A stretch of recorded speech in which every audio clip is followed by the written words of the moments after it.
Hi everyone. நம்ம எல்லாருக்குமே தெரியும் பேட்டரியில வந்து நம்மளால சார்ஜ் ஸ்டோர் பண்ணி வைக்க முடியும் அப்படின்னு. சரி பேட்டரியை தவிர்த்து வேற ஏதாவது ஒரு டிவைஸ்ல நம்மளால சார்ஜ் வந்து ஸ்டோர் பண்ண முடியுமா அப்படின்னு கேட்டீங்கன்னா நம்மளால முடியும். அந்த டிவைஸ் என்னன்னு பாத்தீங்கன்னா கெபாசிட்டர். இந்த வீடியோல இந்த கெபாசிட்டர்ல வந்து நம்ம எப்படி சார்ஜ் ஸ்டோர் பண்ண முடியும் அண்ட் ஸ்டோர் பண்ண சார்ஜ் நம்மளால எப்படி யூஸ் பண்ண முடியும் அப்படின்னு நான் சொல்றேன். நீங்க இந்த சேனலை சப்ஸ்கிரைப் பண்ணலாம், கீழே இருக்க சப்ஸ்கிரைப் பட்டன் பிரஸ் பண்ணுங்க, பக்கத்துல இருக்க பெல் ஐகானையும் பிரஸ் பண்ணுங்க. அப்ப இந்த மாதிரி இன்ட்ரெஸ்டிங் வீடியோஸ்லாம் உங்களுக்கு ஆட்டோமேட்டிக்கா நோட்டிபிகேஷன்ஸா வரும். இன்னைக்கு வீடியோக்குள்ள நம்ம போலாம்.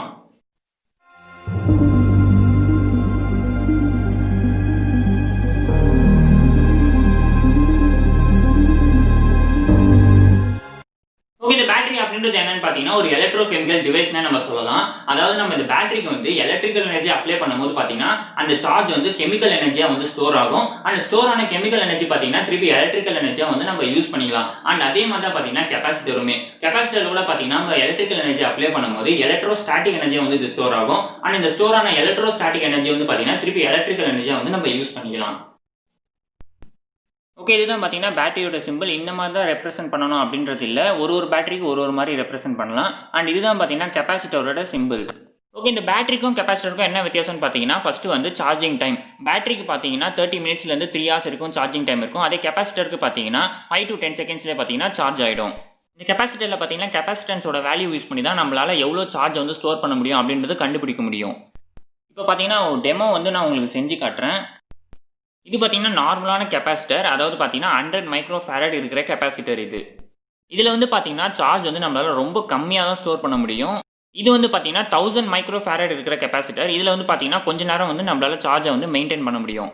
அண்ட் இது வந்து பார்த்தீங்கன்னா 4700 மைக்ரோஃபாரட் இருக்கிற கெபாசிட்டர். இதில் வந்து பார்த்தீங்கன்னா நம்மளால அதிகமான சார்ஜை வந்து ஸ்டோர் பண்ண முடியும். அண்ட் நெக்ஸ்ட் பார்த்தீங்கன்னா 6800 மைக்ரோஃபாரட் இருக்கிற கெபாசிட்டர். இதில் கூட பார்த்தீங்கன்னா நம்மளால் அதிகமான சார்ஜை வந்து ஸ்டோர் பண்ண முடியும் அண்ட் மெயின்டைனும் பண்ண முடியும். நம்ம எந்த அளவுக்கு அதோட கெபாசிட்டன்ஸ் வேல்யூ வந்து நம்ம இன்க்ரீஸ் பண்ணி யூஸ் பண்ணுறோமோ அந்த அளவுக்கு பார்த்தீங்கன்னா நம்மளால சார்ஜும் வந்து அதிகமாக ஸ்டோர் பண்ணி வைக்க முடியும். இப்போ வந்து பார்த்தீங்கன்னா இந்த 4700 மைக்ரோஃபாரட் இருக்கிற கெபாசிட்டரை வந்து 9 volt பேட்டரி கூட நான் வந்து சார்ஜ் பண்ண போகிறேன். ஆனால் நான் இந்த கெபாசிட்டரை சார்ஜ் பண்ணுறதுக்கு எடுத்துக்கிற டைம் என்னன்னு பார்த்தீங்கன்னா 3 to 5 seconds தான். இப்போ வந்து பார்த்தீங்கன்னா இந்த கெபாசிட்டரில் வந்து சார்ஜ் வந்து ஸ்டோர் ஆகிருக்கும். அண்ட் இப்போ ஒரு எல்இடி எடுத்துக்கினா இதில் வந்து பார்த்தீங்கன்னா பாசிட்டிவ் டெர்மினலில் 1K ரெசிஸ்டர் வந்து நான் ஆட் பண்ணியிருக்கேன். இப்போ வந்து பார்த்தீங்கன்னா இந்த எல்இடி வந்து நான் கெபாசிட்டர் கூட வந்து கனெக்ட் பண்ண போகிறேன். இந்த மாதிரி கனெக்ட் பண்ணுறதுனால பார்த்தீங்கன்னா அந்த எல்இடி வந்து ஆன் ஆகும். இப்போ பார்த்தீங்கன்னா இந்த கெபாசிட்டர் வந்து நான் எல்இடி கூட கனெக்ட் பண்ணதால ஸ்டோர் இருக்க எல்லா சார்ஜுமே பார்த்தீங்கன்னா டிஸ்சார்ஜ் ஆகும். இப்போ நான் திருப்பி பார்த்தீங்கன்னா இந்த கெபாசிட்டர் வந்து பேட்டரி கூட கனெக்ட் பண்ணும்போது பார்த்தீங்கன்னா திருப்பி வந்து சார்ஜ் ஆகும். இப்போ இந்த கிராஃபில் பார்த்தீங்கன்னா ரெட் கலரில் இருக்கிறது பார்த்தீங்கன்னா சார்ஜிங் டைம் அண்ட் கிரீன் கலரில் இருக்குது பார்த்தீங்கன்னா இது வந்து பார்த்தீங்கன்னா டிஸ்சார்ஜிங் டைம் ஆஃப் கெபாசிட்டர். இதில் பார்த்தீங்கன்னா இப்போ ரெண்டுமே சேமாக இருக்கும். சார்ஜிங் டைம் வந்து ஸ்பீடாக ஆகணும், ஆனால் டிஸ்சார்ஜிங் மட்டும் ஸ்லோவாக ஆகணும் அப்படின்றதுக்காக நான் 1K ரெசிஸ்டர் வந்து யூஸ் பண்ணியிருக்கேன். இந்த மாதிரி ரெசிஸ்டன்ஸோட வேல்யூவை நம்ம சேஞ்ச் பண்ணுறதுனால பார்த்தீங்கன்னா டிஸ்சார்ஜிங் டைம் வந்து நம்மளால் சேஞ்ச் பண்ண முடியும். இப்போ பார்த்தீங்கன்னா நான் வந்து 1000 மைக்ரோஃபாரட் வந்து நான் யூஸ் பண்ணியிருக்கேன். இந்த கெபாசிட்டர் வந்து நான் இப்போ சார்ஜ் பண்ண போகிறேன். இப்போ வந்து நான் இந்த கெபாசிட்டர் வந்து எல்இடி கூட கனெக்ட் பண்ணும்போது பார்த்தீங்கன்னா கொஞ்சம் சீக்கிரமாகவே டிஸ்சார்ஜ் ஆகிடும். இது ஏன்னு பார்த்தீங்கன்னா அதோட கெபாசிட்டன்ஸ் வேல்யூ வந்து கம்மியாக இருக்குது. அந்த கெபாசிட்டரில் இருக்க கெபாசிட்டன்ஸ் வேல்யூ வந்து கம்மியாக இருந்துச்சுன்னா சார்ஜும் பார்த்தீங்கன்னா கம்மியாக தான் வந்து ஸ்டோர் ஆகும்.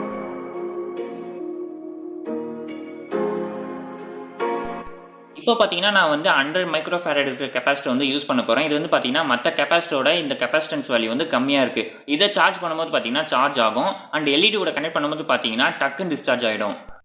இது ஏன்னு பார்த்தீங்கன்னா இந்த கெபாசிட்டன்ஸோட வேல்யூ வந்து ரொம்ப கம்மியாக இருக்குது.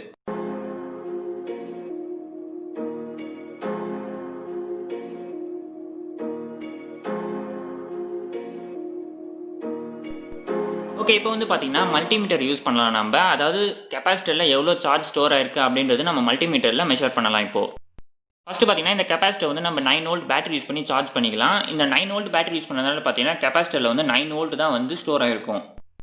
இப்போ இதை வந்து பார்த்தீங்கன்னா மல்டிமீட்டரை கனெக்ட் பண்ணும்போது அரௌண்ட் 8.5லேருந்து 9 volt இருக்கும் நம்மளுக்கு வந்து டிஸ்பிளே ஆகும். இப்போ கெபாசிட்டரில் பார்த்தீங்கன்னா நம்ம எதுவுமே கனெக்ட் பண்ணலைன்னா அதே 9 volt வந்து டெம்பரவரியாக ஸ்டோர் ஆகிருக்கும்.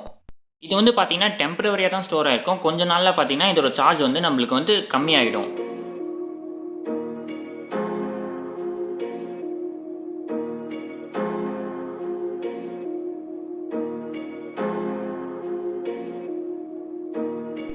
இப்போ வந்து பார்த்தீங்கன்னா இந்த எல்இடி வந்து நான் அந்த கெபாசிட்டர் கூட கனெக்ட் பண்ணுறேன். அண்ட் மல்டிமீட்டரில் பார்த்தீங்கன்னா அந்த சார்ஜ் வந்து டிக்ரீஸ் ஆகுது, நீங்களே பார்க்கலாம்.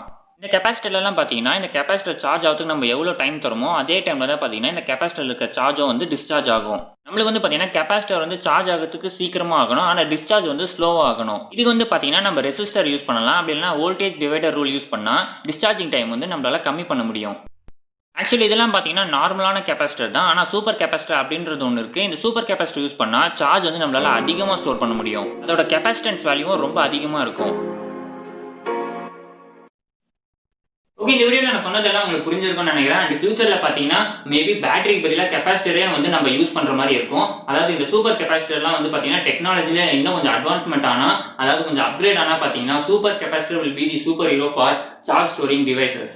இந்த வீடியோ இதோட முடியல. அண்ட் நெக்ஸ்ட் வீடியோவில் பார்த்தீங்கன்னா நிறைய இன்ஃபர்மேஷன்ஸோட நான் வந்து உங்களை மீட் பண்ணுறேன். அதுக்கு முன்னாடி இந்த வீடியோ உங்களுக்கு பிடிச்சிருந்துச்சுன்னா லைக் பண்ணுங்க, கமெண்ட் பண்ணுங்க, ஷேர் பண்ணுங்க, கூடவே சப்ஸ்கிரைப் பண்ணி ப்ரெஸ் பண்ணுங்க, பக்கத்துல பெல் ஐகானை ப்ரெஸ் பண்ணுங்க. அப்போ தான் இந்த மாதிரி இன்ட்ரெஸ்டிங் வீடியோஸ்லாம் உங்களுக்கு ஆட்டோமேட்டிக்காக நோட்டிஃபிகேஷன்ஸ் தான் வரும். See you soon in next video. Bye.